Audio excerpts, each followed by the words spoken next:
Hello বন্ধুরা, আজকে আমরা তোমাদের কাছে অনুরাগের ছোঁয়া ধারাবাহিকের নতুন আপডেট নিয়ে চলে এসেছি। বিস্তারিত জানতে হলে সম্পূর্ণ ভিডিওটি দেখতে থাকুন, স্কিপ না করে।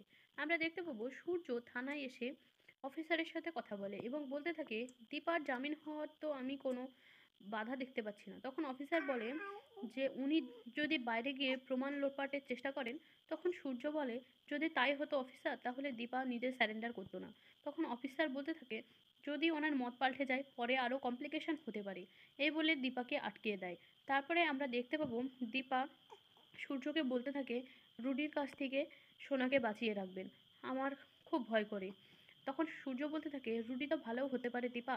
তখন দীপা বলতে থাকে, এর থেকে আমার থেকে খুশি আর কেউ হবে না। অপরদিকে আমরা দেখতে পাবো সোনা জয়কে আর উর্মিকে বলতে থাকে, ওখান থেকে মা কোনোদিন বেরোতে পারবে না, কারণ আমি মায়ের হয়ে সাক্ষী দেব। তারপরে আমরা দেখতে পাবো সোনা রুডিকে খাওয়াতে থাকে এবং রুডির কাছে যায়। তারপরে আমরা দেখতে পাবো রুডির নাটক করে কোলাপস করে যাওয়ার নাটক করতে থাকে এবং রুডির বন্ধু আর একটা বান্ধবী মিলে মাস্ক পরে ডক্টর সেজে এসে সোনাকে বোকা বানায়। তারপরে আমরা দেখতে পাবো প্রত্যেকে বাড়িতে ফিরে আসে এবং সোনা সূর্যর সাথে মিসবিহেভ শুরু করে এবং সূর্যকে বলতে থাকে, আমি ওই মহিলাকে ওখান থেকে কোনোদিন বের করতে দেব না।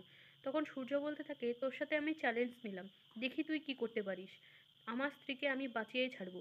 তারপরে আমরা দেখতে পাবো সে বাঁচানোর জন্য টাকার প্রয়োজন হয় এবং সূর্যের বাবা বলতে থাকে বাড়িটা বন্ধক দিবে। এই কথায় সূর্য রাজি না হয়ে নিজেই ডক্টরে করার সিদ্ধান্ত নেয়। তো বন্ধুরা, আজ এই পর্যন্তই। দেখতে থাকুন অনুরাগের ছোঁয়া ধারাবাহিক।